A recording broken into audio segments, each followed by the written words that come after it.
Hey everybody, I am David, and today I'm going to be doing my DC TV recap where I'm going to go through all the DC TV shows, the ones that I watch, talk about them, put my small little thoughts on them.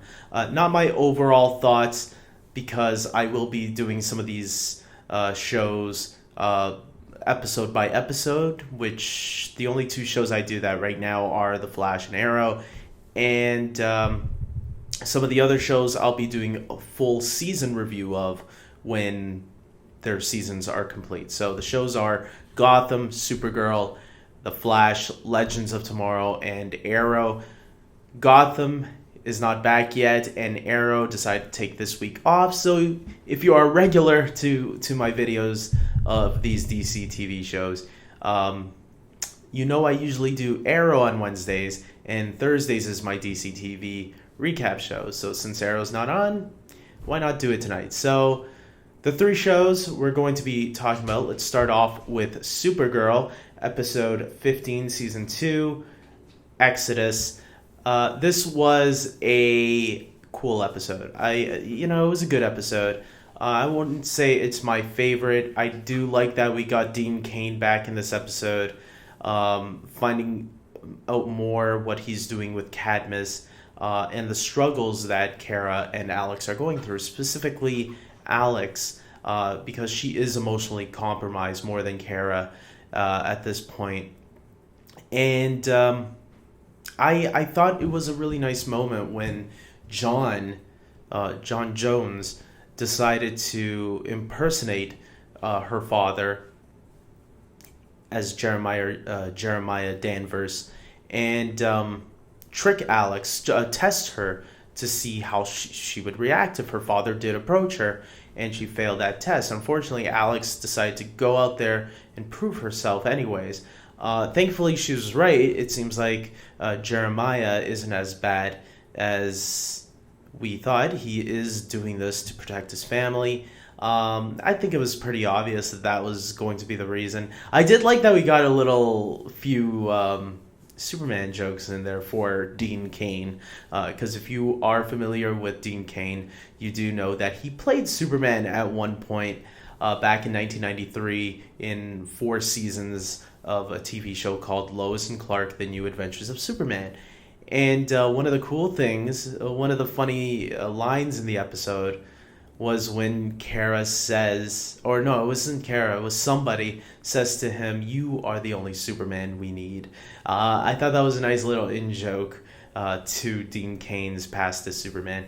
I think there was another one too, but I can't remember it right now. Really enjoyed this episode. I would, like I said, I don't think it was my favorite. It kind of sucks that Kara was fired from Catco, but whatever. I wonder what she's going to do now to make money. We'll have to wait and see. I have a feeling she'll get her job back eventually. I have a feeling we're going to see Cat Grant again, and she's going to help pull some strings to get Kara back working there. Because what else is she going to do, right? I mean, I guess she doesn't really need money. Or she does, because she's living in an apartment and all that. So, I don't know. We're going to have to wait and see on that. Next, we got The Flash. This one I talked about yesterday. The Flash, Season 3, Episode 15, The Wrath of Savitar. And not to go into too much detail, if you want to see that, just click in. I'll put the link in the description box, in the description area below, where you can go check out that review after you're done watching this. This was a cool, really great episode of The Flash this week. I really love this one. This could be probably the best episode of the season. I thought it was a really solid episode about Wally. If you watched that review of mine, you'll know that I'm probably not a little bit too happy with how Wally reacted when he found out a big secret that, Barry knew that Iris didn't have the ring on her in the future, so he tried changing it so he knew that Barry was just getting married to Iris to change the future. And you'd think that is a smart thing, but Wally didn't, and he went and confronted Barry in front of everybody and outed him, which I think is kind of stupid, but okay. It was kind of justified later on when Iris and Barry had the talk, and she was like, I don't want to get married just because to save me out of fear. I want you to get married to me because you love me. So I thought that was a really nice way of justifying what Wally did. But I'm still kind of, Wally should have took him to the side and say, hey, Barry, are you doing this with marrying my sister just because you want to save her? I mean, you think that would be a good idea, but I don't know. I don't want to think too much about it because Wally made me upset in that scene. He could have handled that better. He even admitted that he could handle it better. And the fight with Savitar at the end was really cool too. It looks like they got a costume in place now, so that way they don't have to spend too much money on CGI all the time. Now they can have him there on screen a little bit longer, which is a really smart thing. Now, some people are coming up with this theory on who Savitar might be, and I thought this was an interesting theory. What if Savitar is Wally?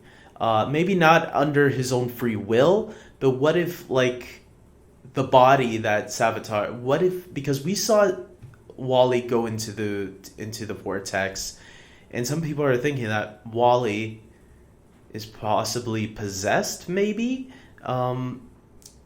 And that's who's under the mask right now, because Barry tried ripping off the mask of Savitar, and he couldn't. Even though he's a little bit too tall to be Wally, it would be interesting to see. I'm looking forward to. I don't have any idea on who it could be. So, but the Wally theory is the one that's intriguing me right now. That would be a cool little twist if that happened to be, because it's funny how he got sucked in and then Savitar got sucked out. Why is that? Did he need a new body to come out of that of the Speed Force? Well, we do know Barry's going in the Speed Force, I believe, next week, so we'll find out. Next on the list, we got Legends of Tomorrow. Legends of Tomorrow, Season 2, Episode 13, Land of the Lost. And we get the characters all stranded in the dinosaur ages. Oh crap.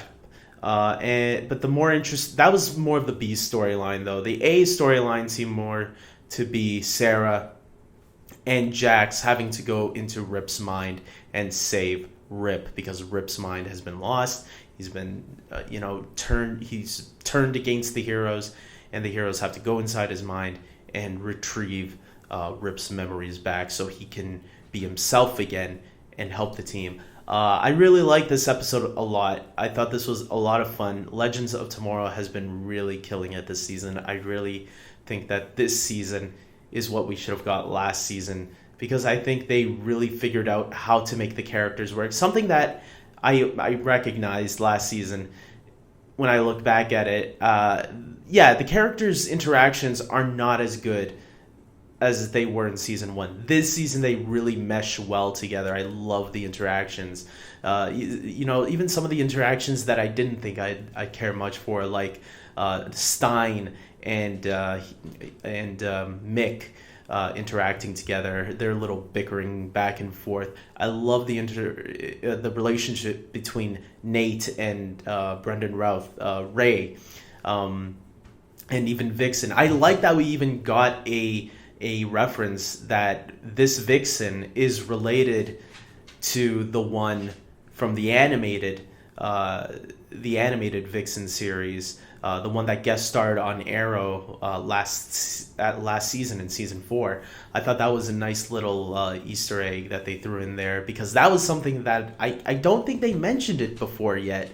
I think this is the first time they mentioned her relation to the other Vixen. So this one is I'm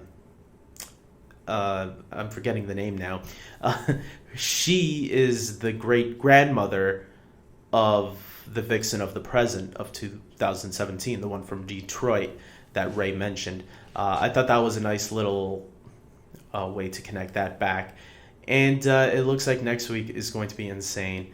I like that we got even Sara and Jax fighting some of their doppelgangers as well as some of the other characters, doppelgangers, inside Ray's mind. Oh, and the biggest thing of the entire episode, we got to see Gideon in human form. That was the actress who actually does her voice, which was actually really cool to see, in my opinion. I wasn't expecting it, just like everybody else, most likely. And when she came up, I thought it was a really nice touch, especially when Rip and Gideon got to have a little kiss at the end, even though it's kind of weird because Rip loves his wife, so why is he kissing Gideon, you know? But I guess it's like the one person he can always count on is Gideon, because Gideon's a computer, and she's a loyal computer to the captain of the ship.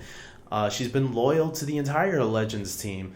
So, I mean, even when she betrayed them in the beginning of the episode, or at the end of the last episode, whichever, however you want to look at it, it was not her fault. She couldn't tell that Rip was reprogrammed. So yeah, this was a fantastic episode. So now that I got through all these three shows, which one did I think was the best, and which one did I think was the worst? I am going to say I think Flash was the best this week. I really thought Flash's episode was a really solid episode. My least favorite episode of the week, unfortunately, is Supergirl. Not my favorite episode of Supergirl this season, and definitely not the strongest episode of the series.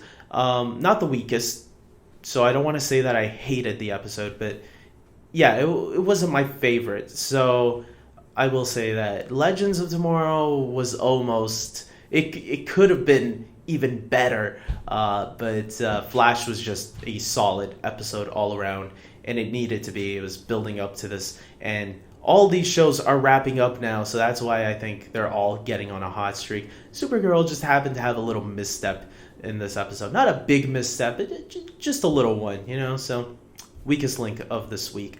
Hopefully next week will be even better. So, with that being said, guys, I'm ending this video. Like this video if you agree with me. Subscribe to my channel if you are a fan of these DC TV shows. And until next time, guys, comment below, and don't forget to comment below and tell me what you guys thought of these episodes. Interact with me, because I interact back, or at least I try to sometimes. I might forget once in a while, but believe me, I do read every message that I get when it's, you know, when people are cool about things. Like, if you're going to be a douchebag, then I'm going to ignore your tweet or your comment. But if you are polite about it and you are giving me constructive criticism, I'm going to read your tweet and I'll take it to heart. So until next time, guys, take care.